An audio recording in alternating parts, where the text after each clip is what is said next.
gentlemen, I'd like to introduce to you Craig Martyn. Craig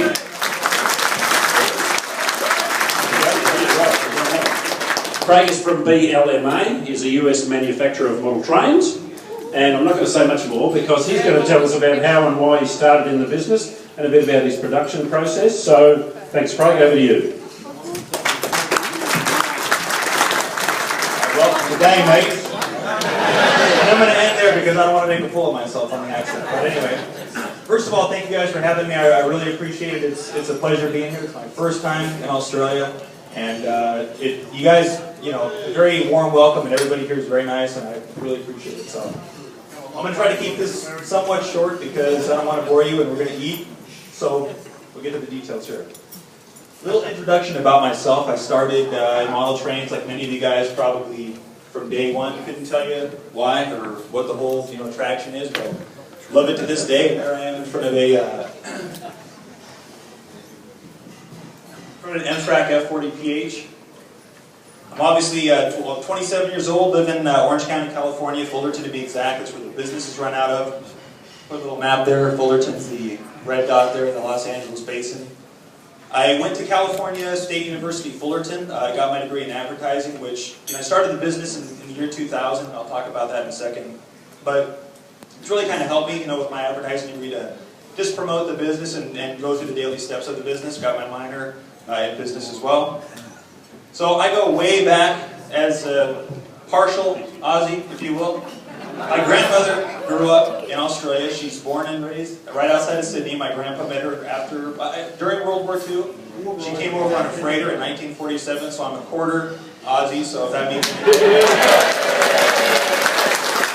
Thanks, Grandma. I invited her, but the plane ride was too much. So beyond that, to do a little prep for this trip, I wanted to taste your local fare, so I went to the local Outback Steakhouse. It was delicious. Try the kangaroo next time you go. I even tried your local favorite beer. I heard it's everybody's favorite, right?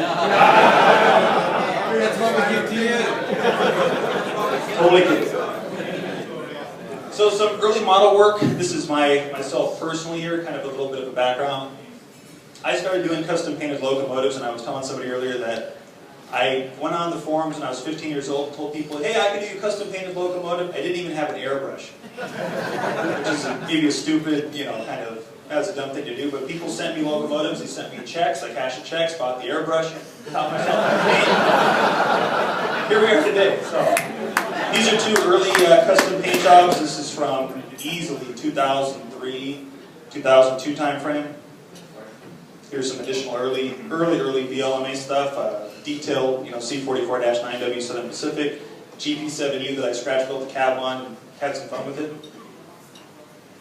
So in the beginning, school, obviously I was in high school, started doing some college, classes after high school. Took some engineering classes. I started to get into the chemical etching side of things, the etched metal detail parts. Here you can see one of our first products. It was the see-through fans for locomotives. There's the artwork, which I designed on the right-hand side. Another, this is a whole scene that I did. I show this because I had to look through my archives of old modeling that I've done. I haven't done much modeling lately because I've been so busy with the business, which is both a good and bad thing, but that's why it's great to be here to just connect with you guys and see the layouts. It takes so much work and passion. So there's the cantilever signal bridge. These are some of the pieces for the kit that go together to ultimately make that model there. BLMA then to now, we've gone through quite a few different changes, both in just me personally. It's interesting to look back to put something like this together because I've grown tremendously, and therefore the business has as well. Top left is an old banner from the year 2000. Top right is another banner when the logo kind of transitioned, and then this here with this lovely lady, who I don't know, as some of you have asked. If I did, I may not be here right now, but anyway. This is the current website, so you can see this is just a transition of how I've matured, with the graphic design and just the whole marketing of the business. Now, we've talked, and Vic, I saw you over there, some of these other guys, that you were all there at the N-Scale convention in 2005 in San Diego when I met you. That is 2005 on the left-hand side. That's my pegboard of BLMA detail parts, and So we're transitioning here. This other photo here is 2008, I believe, at the NMRA show in Anaheim. And this is last year in, I think we were in, or was it last year? Grand Rapids. So you can see the business is transitioning and just growing tremendously. On the left-hand side there is my first shipment ever from, I started the company in 2000. We were doing all the manufacturing in the U.S. In the year 2006, I started dealing with China, which is maybe in some terms dealing with the devil, as it turns out. But in this regard here on the left-hand side, that was my truck. I went down to pick up my first shipment, which was one pallet full of, what were they? Porta potties and modern yard offices. So picked it up. You can see all these boxes eventually fit on that truck. I dropped one. I tied it all down with twine, which my dad said, just take this twine, it'll be fine. Tied down all these boxes with twine, dumped one on the freeway. And that's how we started, doing that. But anyway, up here now we get full 20-foot containers. Here's my dad helping when it's kind of all hands on deck when a big shipment comes in. This shipment, I think, was something like 8,000 pounds of freight cars, and these are just the HO scale and N scale reefers. So to put it in perspective, it's almost like a lesson in economics that I never learned in school. This is all, we're all consumers, right? And the model trains, they weigh a lot. This is what kind of the ugly side of it. It's not the fun, passionate part, but this is the side of model trains that sometimes people don't get to see. So again, then now, started in my mom, and I put mums because I realized that my mom is a mum here. Started in my mom's house way back in the day. We're now located in Fullerton, directly across from the Fullerton train station, which is a great location. So there is the office door compared to the station. We look outside, watch the main line all day. It's cool, and I get the comment when we post photos on our Facebook page. How do you get any work done if you're rail fanning all day and posting these photos? So we still get the work done because my employees here, they're not so much trained people. Rob is my chief designer. He's basically the guy that's designed a ton of the detail parts. I shouldn't say detail parts. A lot of the freight cars, the three-dimensional things that we do. Charles and these two, I took this photo before I left today, and I said, do you want to be famous in Australia, or do you just want to be incognito? They said, I don't want to. No, this is weird. Don't take a photo of my face. So I was lurking behind them, but he's the principal graphic designer now. He does a lot of the artwork for things. Ashton's the office manager, so if you call on Monday, I will be here enjoying myself here in Australia with the layout tour. You will talk to one of them, so give them help. I started a second business. This was about 2 years ago with my advertising degree. I've always been a fan of just design in general, business in general. Here we have what is my latest, I would say the latest use of a lot of my energy, but it's not the only thing I'm doing. Of course, BLMA is still my main focus. This is the second business. This is mymetalbusinesscard.com. We do metal business cards, anodized black cards. You can see here we're doing metal wedding invitations. And for me, it's an extension of just the fact that I love business. I love the chemical etching, which goes way back to the early days.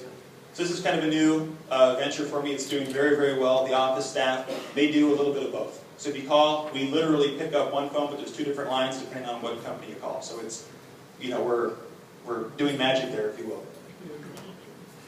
So today I figured, trying to think about what you guys might be able to take from this, if there's anything valuable, or at least interesting beyond me talking about myself, is the process of going from A to Z on a project. It's very difficult, in a lot of ways with the manufacturers. There's many of you guys here that know exactly what it takes to make a model. There's a lot of R&D, there's just a lot of everything involved. I can tell you from doing metal business cards, which is a cash up front business, great. It's a lot simpler than doing model train stuff, but we all love it. I love it. So this is a little rundown of what we did to accomplish the F89J flat car. It's one of our models in N scale. Here's the final product, but I'm going to give you guys a little rundown kind of behind the scenes of what it took to make this. Here we are doing field measurements. This buddy of mine is not into trains whatsoever. I called him one day and said, hey man, I found the F89J. It's in Colton, California. We gotta go, and he said, well, all right, I'll pay you some money. Okay, cool, let's go, So we went down there, trespassed a little bit, off the record to get these dimensions here. It's kind of a unique card. I can go into how I picked it later if anybody wants to know. But point is, we picked it. We needed to get dimensions. It's very difficult to find, some of these dimensions on rolling stock. That in this case is from the late '60s. So we went out there and with a lot of BLMA projects, literally, as you can see, just went down the entire card, took every little bit of photographs we could to make sure that we're doing it correctly. I do have a friend at TTX, which I should have scratched my head and thought about this before we trespassed on UP's property. He sent over, and this is just a small little assortment, just 2 pieces of dozens and dozens of files that date back to the late 60s from ACF of the original builder drawings for the car. This right here is just the hitch, and this is only the ACF2 hitch at the very top. It's only the pedestal. I mean, it's one little component of the entire car. Over here you can see kind of a breakdown, general arrangement of some of the other dimensions of the car. So there's just a lot that goes into the engineering of this. My engineer Rob, I'm on him with a whip. He's in Virginia, but what he does is very difficult. To take this to a 3D model is very time consuming. Here we do have our 3D renderings. At the top is one that he kind of added some color to. At the bottom there you can see it's just a 3D, what we call a solid model for manufacturing. Of course, prior to doing the tooling phase of it, it has to be broken down into components. Some things on here are cast metal, some things on here are plastic, some things are formed wire. There's a lot of different scenarios to keep in mind here, but ultimately, we design the model in 3D, make sure it's perfect, and then we take it over to the factory, and then they're more responsible for delivering something that looks exactly like this.